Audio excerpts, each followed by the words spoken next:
página, pela prece, e vamos ouvir a nossa amiga Rose com a temática Duração das Penas Futuras.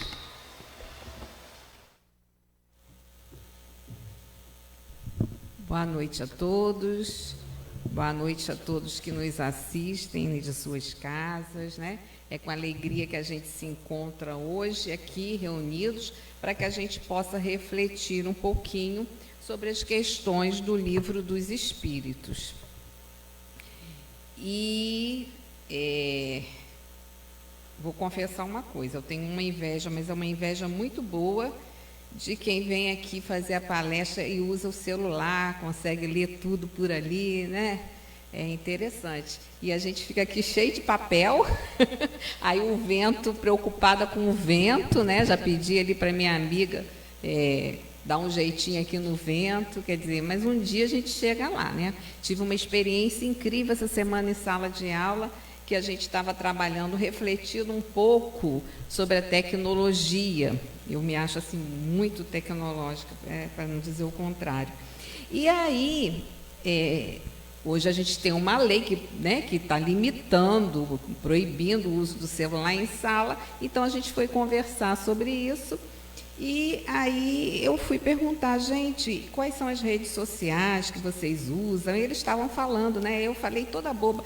Eu uso o Facebook e o Instagram. Aí uma aluna lá atrás falou, professora, Facebook é coisa de velho. Aí eu falei, tá aí, é a realidade, a minha realidade, né? Então, realmente, como que a gente tem para aprender, né? A tecnologia tem tanta coisa boa, infelizmente ainda mal direcionada, e um dia a gente chega lá, né? Um dia eu vou eliminar todos esses papéis. Espero ainda nessa encarnação, né? Então, a gente vai falar sobre o livro 4, nós já estamos encerrando o estudo do Livro dos Espíritos, já estamos no livro 4, são 4 livros. E estamos no capítulo 2, que fala sobre penas e gozos futuros, né? São algumas perguntas. Antes de chegar nessas perguntas, a gente vai fazer algumas reflexões. Por quê? Será que nós realmente paramos para pensar sobre a nossa situação ao deixarmos a vida na Terra, a vida física, né? O que nos espera? Porque o fato não quero desapontá-los, né, nem entristecê-los, mas todos nós vamos desencarnar, né? Todos nós vamos deixar a vida física. E o que será que a gente pensa sobre isso? Ou a gente não pensa? A gente vai vivendo sem essa preocupação. Porque, na verdade, nós temos as ideias que nos acompanham, aquelas ideias que, por muitas existências, né, nós recebemos e, às vezes, alimentamos a ideia do céu e do inferno, que nós aprendemos, reaprendemos com a doutrina, que não é exatamente, não se trata desses conceitos que nós adquirimos. No livro O Céu e o Inferno, que é um livro da codificação, ali a gente tem explicações valorosas, né, sobre o tema. Então, muitas vezes, por essas ideias arraigadas, né, de muitas existências, a gente até teme pensar no assunto, né, porque a gente carrega essa ideia de céu e inferno. Então, a gente não pensa, mas é melhor não mexer com isso, deixar acontecer, deixar quieto, e a gente vai vivendo a vida material como se essa vida fosse eterna. Essa é a verdade, muitas vezes é a verdade. Nessas questões, a gente vai refletindo sobre coisas que são importantes em relação à vida futura. E o arrependimento da falta é uma coisa importante, que já foi falado em questões anteriores, a última até foi a Rosana que fez esse estudo, que se arrepender dos males, dos erros, dos equívocos que nós cometemos é importantíssimo. Para algumas correntes religiosas é até tudo. Você se arrepende e está salvo. Dentro da doutrina dos espíritos, a gente entende que o arrependimento é um passo muito importante, mas não é só. É necessário que essa falta seja reparada. Só arrepender não isenta o espírito dos seus equívocos. Então, mas a consciência do erro e o arrependimento já são passos importantíssimos. Porém, não é aquele arrependimento da boca para fora. Ah, me arrependi. Arrependi, mas daqui a 2 dias eu esqueço que me arrependi e faço tudo de novo. Então, não é esse tipo de arrependimento da boca para fora. É um arrependimento capaz de renovar verdadeiramente as nossas ações. É aquele arrependimento que busca um outro caminho, um outro rumo, né? E quando a gente está fazendo esses estudos, nós temos citado muito o livro O Céu e o Inferno, porque os conteúdos estão se complementando, estão totalmente ligados. Porque no livro O Céu e o Inferno, nós vamos ter lá um capítulo que Allan Kardec traz as mensagens dos espíritos desencarnados. São diferentes mensagens. Os espíritos que pós a vida material, que na espiritualidade são espíritos felizes, são espíritos arrependidos, e N situações. E também nesse livro, Kardec elaborou um Código Penal da Vida Futura, com 30 artigos. Então, quando a gente vai lendo esses artigos, a gente vai entendendo um pouquinho melhor essa condição do espírito quando deixa a vida física. Porque às vezes a gente imagina assim, deixou a vida física, é como se tivesse acabado tudo. Ou então deixou a vida física, vai descansar.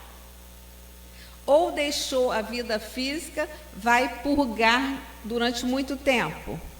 Enfim, né? A gente vai criando certas ideias, e quando a gente estuda a doutrina, a gente tem a possibilidade de compreender um pouquinho melhor o que acontece. Por isso que em toda reunião a gente está sempre divulgando os estudos, da importância dos estudos, porque o que a gente fala aqui é uma pincelada de 40 minutos. A gente tenta resumir, a gente tenta abordar, mas é no momento do estudo que a gente tem a oportunidade, né, de perguntar, de tirar dúvida, de refletir. Então, é importantíssimo para quem desejar realmente algum tipo de conhecimento. E nesse Código da Vida Futura que eu falei, que tem 30 artigos, todos interessantes, mas eu vou parar aqui no primeiro, vou citar o primeiro, onde Kardec fala assim: a alma ou espírito sofre na vida espiritual as consequências de todas as imperfeições das quais não se despojou durante a vida corpórea. Seu estado feliz ou infeliz é inerente ao grau de sua depuração ou de suas imperfeições. Então, o que Kardec está dizendo aqui? Que após deixarmos a vida física, essa felicidade do espírito dependerá das suas ações aqui na Terra, assim como a infelicidade também dependerá daquilo que semeou, das suas escolhas, né? Então, não vai haver um corte, não vai haver um julgamento, quando muitas vezes nós pensamos, mas nós continuaremos a nossa existência num outro plano, né? Sem o corpo físico, continuaremos a nossa caminhada, a nossa jornada. Então, a nossa situação, como a gente vê aqui, está totalmente relacionada com o tipo de vida que levamos, com os caminhos que nós escolhemos, e não há um juiz nos punindo, ou dizendo, você vai para lá ou você vai para cá. Não existe isso. Porque na questão 621 do Livro dos Espíritos, Kardec perguntou: onde está escrita a lei de Deus? E a resposta: na consciência. Então, na verdade, tudo será dito pela nossa consciência, né? Então, nesses artigos, nós vemos que a alma carrega consigo mesmo o seu próprio castigo por toda parte onde se encontre. E para isso não tem a necessidade de um lugar circunscrito, né? Um lugar para onde o espírito será mandado. Por quê? Porque a gente já tem aquela ideia arraigada de céu e inferno, onde os espíritos ou serão mandados para o céu ou serão mandados para o inferno, né? E o Espiritismo vem desmistificar essa ideia. Nós nos encontraremos ou iremos de acordo com a nossa consciência, né? E é interessante porque isso é muito interessante porque nos leva a prestar atenção, a dedicar uma atenção maior ao nosso agora, ao nosso momento presente. Porque é esse nosso momento que vai definir também a nossa situação futura, não é? Há uma frase que diz: sabeis viver e saberás morrer. Esqueci de quem, lembro da frase agora, né? Porque se nós sabemos viver, saberemos morrer, né? Então a gente vê aqui, porque nós, na verdade, vamos esquecendo, vamos nos desligando da importância do nosso estado vibratório, né? Da nossa atmosfera mental, do nosso hálito mental, como dizia André Luiz nas suas obras. E, na verdade, isso é tudo, né? Isso definirá a nossa situação futura. Muitos dos senhores, acredito, já tenham lido o livro Nosso Lar, né? Quem não leu o livro, mas viu o filme, certo? Muitos têm esse conhecimento. E nesse livro, o espírito André Luiz, através da mediunidade de Chico Xavier, ele vai o quê? Narrando a sua própria condição quando deixou a vida física, a sua condição na vida espiritual. Então foi aqui que nós conhecemos, porque então Allan Kardec não tinha nas suas obras falado sobre a palavrinha umbral, né? Foi aqui que nós conhecemos essa palavra umbral. Mas às vezes, por conta daquela questão das ideias arraigadas que nós carregamos de céu e inferno, mesmo nós espíritas já falamos, muitas vezes falamos assim: eu sei que eu vou para o umbral. Ou então a gente diz assim: não, eu não quero ir para o umbral, não. Então a gente fala como se o umbral fosse um lugar circunscrito e que alguém, depois do nosso desencarne, vai nos mandar para lá. E não é exatamente isso que o Lísias explica André Luiz no livro Nosso Lar, né? Ele vai falar assim: o umbral se forma pela associação, pela sintonia de espíritos, pelo estado mental que se atraem, estado de culpa, de revolta, de falta de entendimento. Então ele coloca que o umbral se constitui pelas formas pensamento de seus habitantes. Lembra que eu falei do hálito mental, da nossa psicosfera mental, né? Então não é um lugar construído, é um lugar que se forma, onde ali os habitantes se unem, né, através das suas sintonias, das suas vibrações.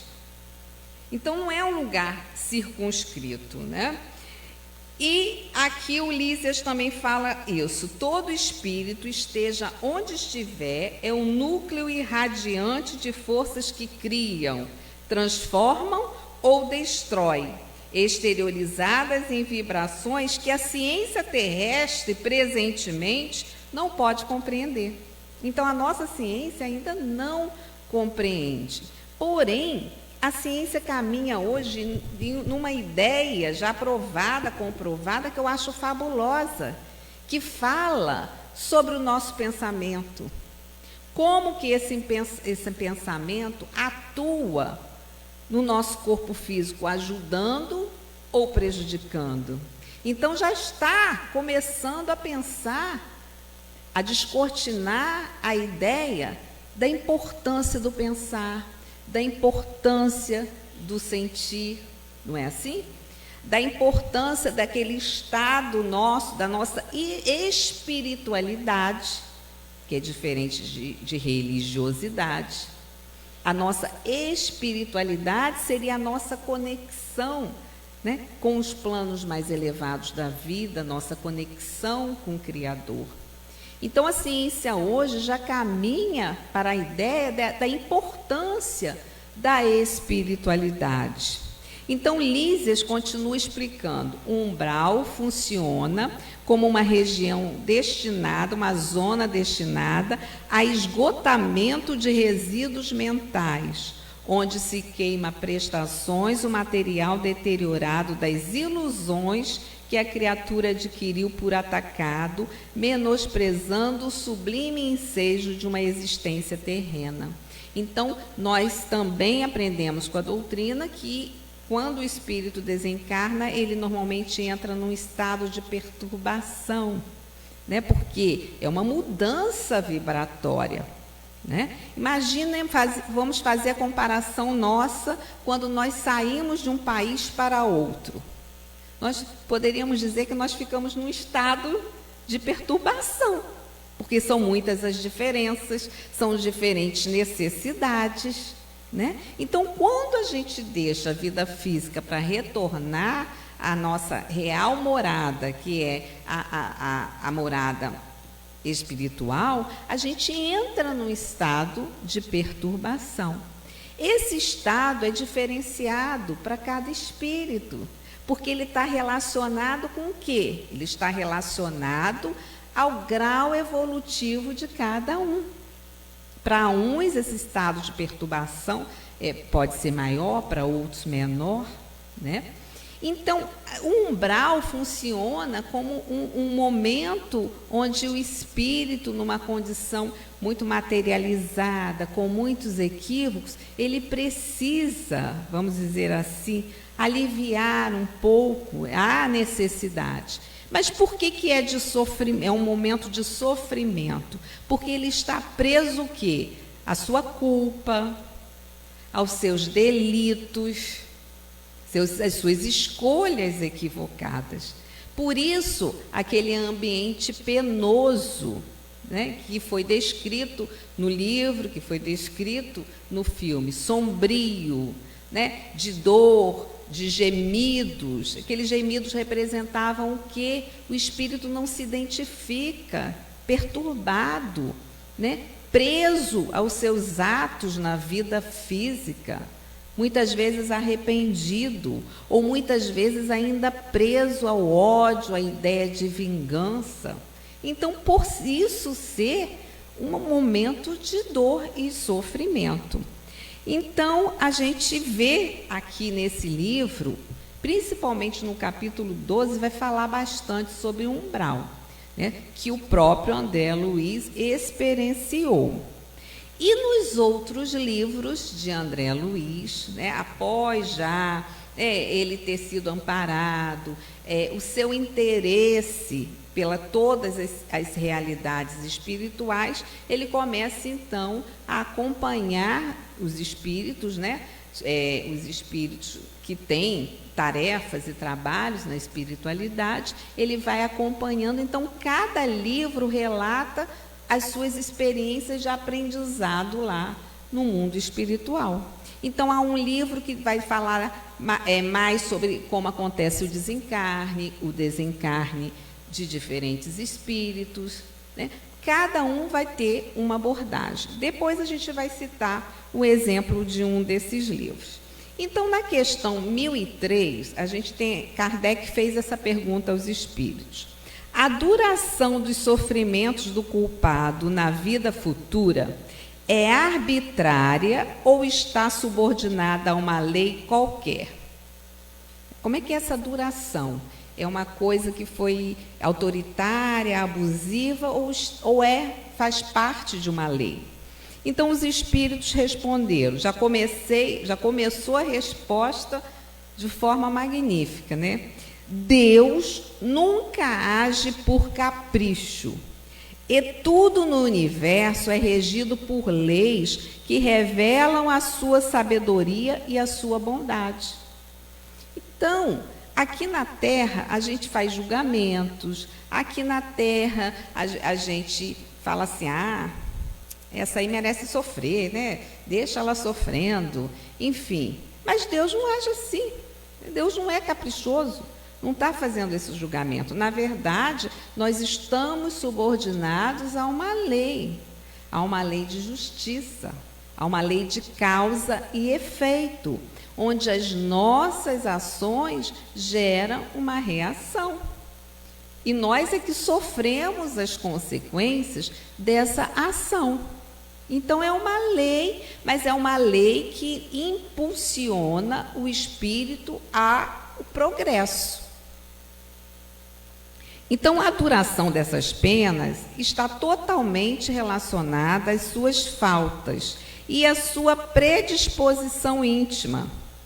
Então, não existe um espírito que tenha os mesmos sofrimentos pelo mesmo tempo que o outro, porque tudo depende da predisposição de cada um. Então, a gente não pode avaliar o tempo de dor e o tempo de sofrimento. Porque a partir do momento que esse espírito, como a gente vê nas histórias dos livros de André Luiz, quando esse espírito cai em si, tem consciência dos seus erros, se arrepende, ele abre as oportunidades para ele ser auxiliado.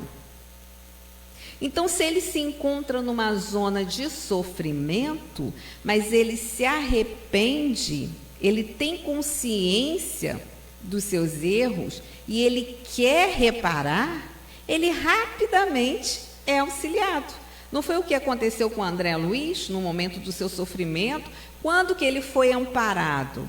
Quando ele elevou o seu pensamento a Deus que ele nem cultua, né? Que nem na terra ele seguia, mas no momento da dor e do sofrimento, sinceramente, ele roga as bênçãos de Deus.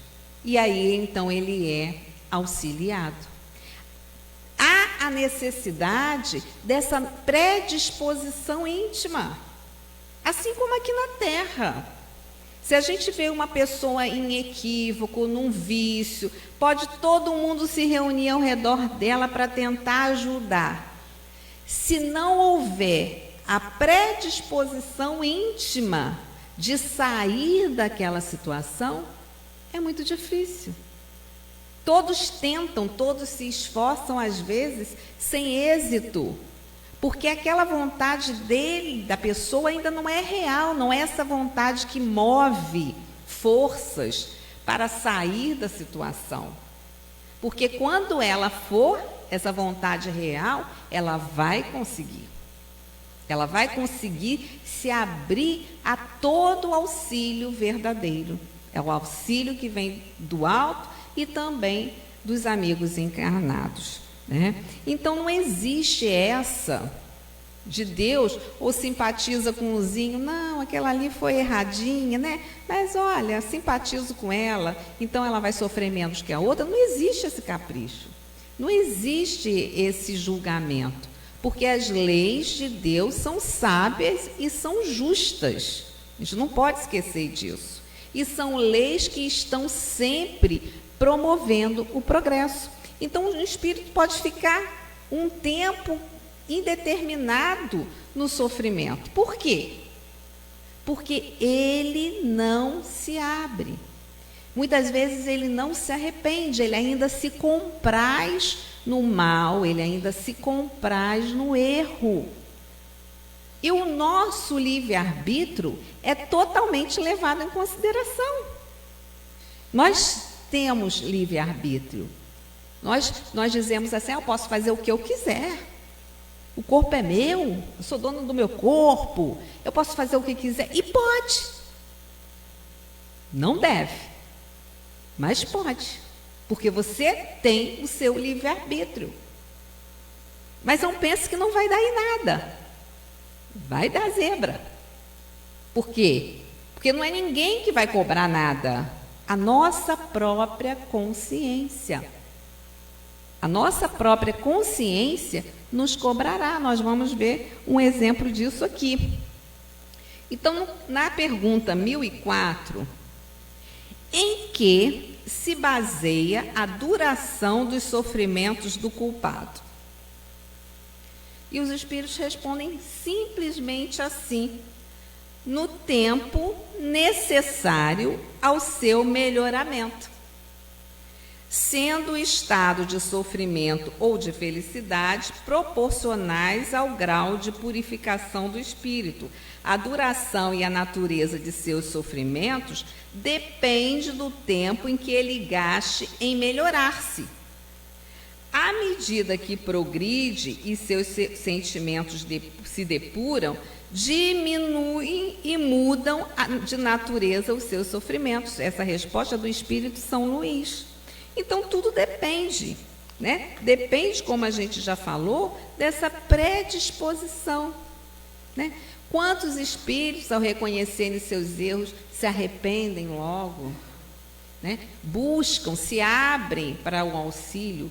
Quantos ficam anos que a gente não tem como, né, como contar, ali, presos, mergulhados naquele sentimento de revolta, de ódio, de não perdoar nunca.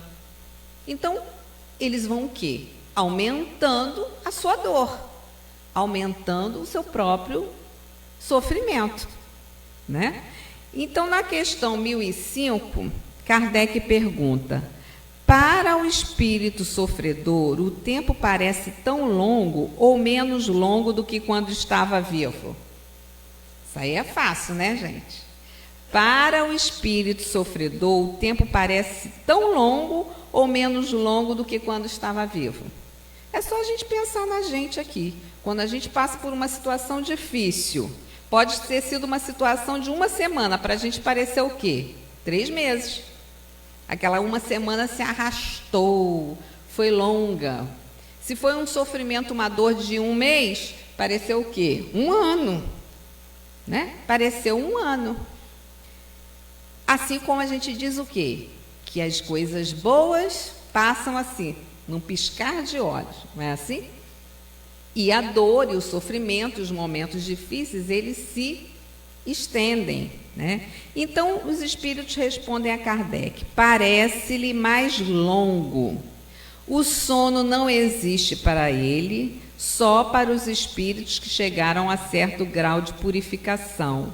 O tempo, por assim dizer, se apaga diante do infinito para aqueles que já alcançaram, né, um certo grau de depuração. Agora, aqueles que estão realmente presos a seus próprios sentimentos equivocados, o sofrimento, né, parece eterno. Parece, porque a gente vai ver aqui que não é. Mas a sensação é essa. Assim como a gente, quando a gente faz algo errado e que a gente se arrepende, a gente fica remoendo. Às vezes a gente não dorme, né? A gente quer reparar aquilo ali. Então, esse tempo em que a gente fica remoendo não é um tempo longo, é um tempo que nos desgasta, né? Porque a gente quer resolver, a gente quer tentar consertar aquele equívoco. Então, imagine, então, né, a dor do espírito carregando o remorso, as maldades que realizou. É isso que o faz sofrer, a sua própria consciência de culpa, né? Então, e aí, nessa pergunta, Kardec faz uma observação para a gente retornar a 240, que eu não vou mencionar aqui, mas a questão 240 diz que, enquanto desencarnados, nós não temos muita clareza e a duração de tempo, né? A duração de tempo vai se anulando enquanto desencarnados. Não é o mesmo tempo daqui da Terra, porque a gente mesmo passando por um momento de dor, a gente sabe exatamente mencionar quanto tempo foi, né? Aquilo é marcado, né? Em relação à realidade espiritual, não é bem assim, né? E a questão 1006 é que é a mais sensacional de todas. Isso aí, né? Todas são importantes, mas essa aqui dá panos para manga. Olha só. Os sofrimentos do espírito poderão durar eternamente? Porque aquela ideia lá que a gente traz, né? Aquela ideia de céu e inferno é uma ideia que é eterna. Você vai para o inferno e vai ficar lá eternamente, não é isso? Então, Kardec, até pensando, né, nessa ideia que a gente vem trazendo na nossa caminhada, ele faz essa pergunta: os sofrimentos do espírito poderão durar eternamente? Aí os espíritos respondem. É o São Luís que vai responder essa questão, e é uma resposta grande. Ele fala assim: se fosse eternamente mal, isto é, se nunca se arrependesse nem melhorasse, por certo, o espírito sofreria eternamente. Deus, porém, não criou seres destinados a permanecerem perpetuamente no mal. Pelo contrário, a nossa destinação é o quê? O bem, a perfeição, o amor. Apenas os criou, então Deus não criou seres destinados a permanecerem perpetuamente no mal. Apenas os criou simples e ignorantes, tendo todos que progredirem em tempo mais ou menos longo, segundo a vontade de cada um. Então nós fomos criados simples e ignorantes, simples sem sabedoria. Esse saber a gente iria adquirindo através da nossa caminhada. A vontade pode ser mais ou menos tardia, do mesmo modo que há crianças mais ou menos precoces, mas cedo ou tarde ela aparece por efeito da irresistível necessidade que o espírito sente de sair da sua inferioridade e se tornar feliz. Olha, o espírito ele pode ficar séculos no mal, séculos praticando os erros. Porém, a própria lei vai, de alguma forma, impulsionar esse espírito a tomar o caminho do bem e da luz. Né? Então, depois de tanto sofrer, ele vai ser esse ser arrastado aqui, um efeito de uma irresistível necessidade, depois de cansar, como nós temos relatos nas obras, de cansar de sofrer, de cansar de ficar na obscuridade, ele vai sentir o quê? A vontade de mudar. Então, vamos pensar nessa palavra, vontade de mudar. Mas a vontade verdadeira, não é a vontade da boca para fora. Não é aquela vontade de um dia só. Não, hoje eu vou fazer atividade, estou com uma vontade de fazer atividade física. E vou toda animada, compro um tênis e vou, gasto dinheiro, compro um tênis e vou. Aí vou no primeiro e no segundo eu já vou me arrastando. Aí no terceiro choveu. Maravilha, hoje eu não vou. Que vontade é essa, minha gente? Né? É uma vontade real? É uma vontade verdadeira? Né? Então, essa vontade aqui, ela aparece por efeito da irresistível necessidade que o espírito sente de sair da sua inferioridade e de se tornar feliz. Porque todos nós fomos criados para a felicidade. A lei que rege a duração das penas é, portanto, eminentemente sábia e magnânima, pois subordina essa duração aos esforços do espírito. Isso é justo. Porque a duração depende da vontade e do esforço do espírito. Porque sem esforço a gente não caminha, não vai a lugar nenhum. Então, isso é importante. Então, jamais subordina essa duração aos esforços do espírito. Jamais o priva do seu livre-arbítrio. Olha que importante. Jamais o priva do seu livre-arbítrio. Se deste faz mau uso, sofrerá as consequências. É simples assim. Nós temos o livre-arbítrio. E o que nós fazemos com esse nosso livre-arbítrio? Né? Quais são as nossas escolhas? Como falamos anteriormente, podemos fazer o que quiser. A gente só não pode esquecer que tem consequências. Até falar uma coisa que não é segredo, fala baixinho. Até os pensamentos têm muita consequência. Até pensamento. Que dirá os atos. Né? Porque a gente não está sozinho, a gente está pensando, está achando que está uma beleza, não tem ninguém vendo. Ah, mas tem. Tem gente vendo e tem gente captando e se unindo a nós pelos nossos pensamentos. Né? Porque nós somos como antenas psíquicas. Não é assim que a gente, deixando a vida na Terra, nós vamos nos unir a outros seres que estão ali, ó, né? Na mesma vibração. Assim como na Terra, gente. Não é difícil a gente entender isso. Na Terra, assim, a gente vai se aproximar daqueles com quem a gente tem afinidades, desculpa. E a gente se aproxima e a gente forma grupos. Na Terra é assim.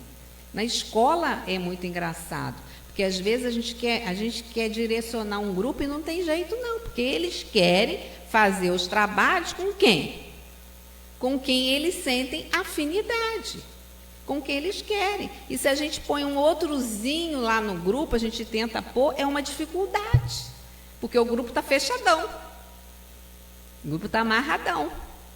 Não é assim? Se é assim na nossa esfera física, também é assim na esfera espiritual. Nós somos seres vibracionais. Então, a vibração é tudo. Nosso hálito mental é tudo. É o que realmente nos define. Porque aqui na Terra, a gente disfarça bem. A gente pode disfarçar.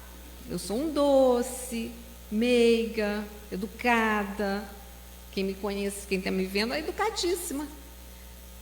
Mas e as minhas ações? E os meus pensamentos? E o que eu faço? De repente você não sabe.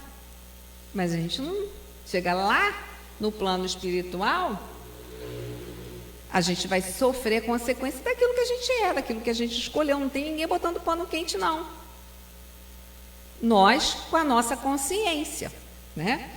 Então, eu só queria deixar para a gente ilustrar isso aí, uma questão que está no 5º livro da série André Luiz, que a gente fala série André Luiz, porque ele fez o Nosso Lar, depois fez Os Mensageiros, foi fazendo vários livros. E esse é o Mundo Maior, é o 5º livro. Então, no Mundo Maior, André Luiz, ele deseja conhecer essas zonas de sofrimento, justamente para aprender e justamente também para contar para nós aqui na Terra, através da mediunidade de Francisco Cândido Xavier. Então, o espírito que o acompanha é o Calderaro. Então, certa feita, André Luiz, fica muito feliz com a oportunidade de ir visitar essas zonas de sofrimento, né? Só que lá é tudo muito engraçado, muito diferente, porque a gente lê o livro e vê que André Luiz, na verdade, ele ainda não estava habilitado a ir em zonas mais profundas de sofrimento, porque ele não estava ainda preparado. E os espíritos, para ir fazer os resgates nessas zonas, tem que ter todo um preparo, e André Luiz não tinha. Então, mas como eles iam fazer um socorro a um espírito, que na verdade era um espírito que na Terra era da família de André Luiz, ele teve a permissão de ir então com Calderaro fazer essa visita nessas zonas de sofrimento. E o capítulo é o 17, que fala no limiar das cavernas, né? Porque eram cavernas de sofrimento, onde tinham espíritos ali em profundo sofrimento. Então eles foram, Calderaro com André Luiz, toda uma equipe, mas chega lá eles se dividiam, né? Uns iam atender uns e André Luiz e Calderaro foram atender o outro grupo. E as perguntas de André eram muitas. Por que estavam aqueles espíritos gemendo, vagando, numa situação tão dura e tão difícil, né? E aí Calderaro ia explicando que, na verdade, eles estavam ligados aos delitos que cometeram em vida, né? E eles sofriam porque eles ficavam fixados à culpa, ao erro, ou fixados ainda nos deveres, nos prazeres da terra.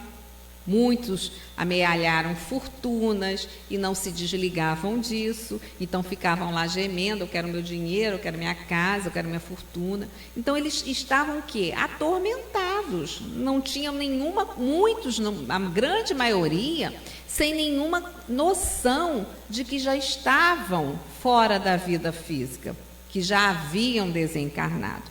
Então era realmente... Calderaro explica a André que ali estavam os avarentos, os homicidas, os viciados de todos os matizes, que se agregam em deplorável situação de cegueira íntima, alienados, ensombrados nas suas próprias culpas, né? Então eles foram caminhando, observando, André Luiz ia estudando, né? Observando a questão dos espíritos, quando encontrou um grupo de velhinhos. E um desses velhinhos começou a perguntar para os outros: amigos, não seremos vítimas de um pesadelo? Há quanto tempo deambulamos fora do lar onde estamos? Não teríamos enlouquecido? E quando André Luiz ouve aquela voz e observa aquele espírito, ele se lembra muito do seu avô, né? Só que seu avô desencarnara, ele ainda era jovenzinho. Mas aquela voz lembrou muito o seu avô paterno. Foi quando, então, Calderaro, eles se aproximaram, o espírito Calderaro colocou, né, a mão na fronte daquele velhinho, e aquele velhinho foi falando. Quando falou o seu nome, Cláudio M., que a gente não tem um relato do sobrenome, um M, André Luiz reconheceu.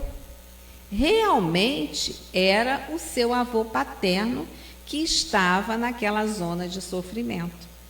Aí a Calderaro até falou que agora estava claro por que André Luiz teve a permissão de ir até lá, né? Teve a permissão dos espíritos responsáveis, né, pelo aquele setor de resgate, de ir até lá. Mas o senhor, é lógico que não reconhecia o neto. Ele não reconheceu. Na verdade, ele nem conseguia identificar quem estava ali, né? Só quando Calderaro, então, fez com que ele rememorasse a sua vida e ele começa a falar de tudo que ele fez. Ele enriqueceu ilicitamente, Ele tinha uma irmã, que era uma irmã apenas por parte de pai, e que o pai, quando desencarnou, rogou para que ele tomasse conta daquela irmã com carinho. Enquanto a sua mãe viveu, a irmã conviveu com eles, e no momento do desencarne da mãe, ele simplesmente expulsou aquela irmã de casa, jogou a irmã na rua, né, dizendo que ela não tinha direito a nada, a nenhuma herança, e a coitadinha foi sofrendo males terríveis. Então, o que aconteceu com ele? Ele, naquela zona de sofrimento, ele queria saber onde estava a sua irmã.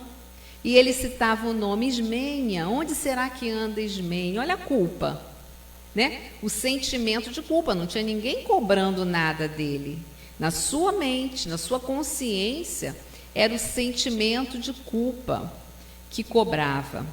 Porém, naquele momento, ele já tinha consciência dos seus erros, de todo o mal que ele praticou, e o arrependimento. Olha aí, a consciência do erro e o arrependimento. Então, o Calderaro falava para André que naquele momento, que aquele espírito verdadeiramente estava em condição de ser resgatado, de ser tratado. Havia nele essa predisposição para receber o auxílio e o tratamento. E assim, né, aquele senhor foi resgatado dessa zona de sofrimento, sendo preparado, levado para um posto de socorro, onde seria preparado por algum tempo para uma nova encarnação, porque havia necessidade de retornar à Terra e reencontrar a Ismênia, né, que era realmente aquela em que ele tanto prejudicou, para que eles pudessem reparar as arestas. Então aí a gente vê, né, que a ignorância da nossa realidade, os nossos vícios, realmente nos arrastam ao sofrimento.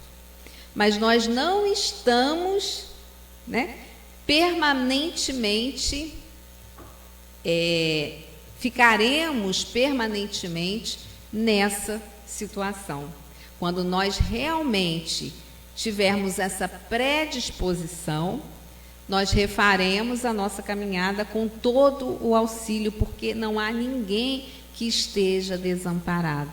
Já que a lei é a lei de justiça, de amor, de bondade, não estaremos nunca desamparados, nem enquanto caminhamos na vida material e nem após o nosso desencarne, né? Porque nós não podemos nunca esquecer que a lei é uma lei de amor e que fomos criados para a felicidade, para alcançarmos a luz. Então, isso é muito importante que tenhamos em mente. E que tenhamos também em mente que nesse momento agora, né, nós estamos o quê? Semeando, e que a nossa condição futura dependerá das nossas escolhas, do aqui e do agora, né? Então, que nós possamos estar mais atentos a essas escolhas, que possamos estar procurando mais a nossa saúde mental, trabalharmos os nossos pensamentos, pois sabemos o quanto nós vivemos numa atmosfera de doenças. Por quê? Porque ainda somos doentes da alma, né? Porém, com todas as possibilidades de crescimento, de renovação. Então, que Jesus ampare os nossos propósitos, né? Os nossos ideais de crescimento, de melhoramento, e que nós possamos ter em mente o seguinte: vou sair daqui um pouquinho, pelo menos um pouquinho melhor do que quando aqui cheguei, porque a verdade, a reencarnação tem esse propósito. A reencarnação tem o propósito da nossa evolução, da evolução dos espíritos. Basta a nossa decisão, basta o nosso esforço para o nosso crescimento. Então, que Jesus nos ampare, nos fortaleça, hoje, agora e sempre. A gente agradece imensamente a explanação da Rose, tão lúcida, tão clara, ainda trazendo para a gente reflexões da série André Luiz, que descortina o mundo espiritual para a gente com tanto detalhamento, com tanta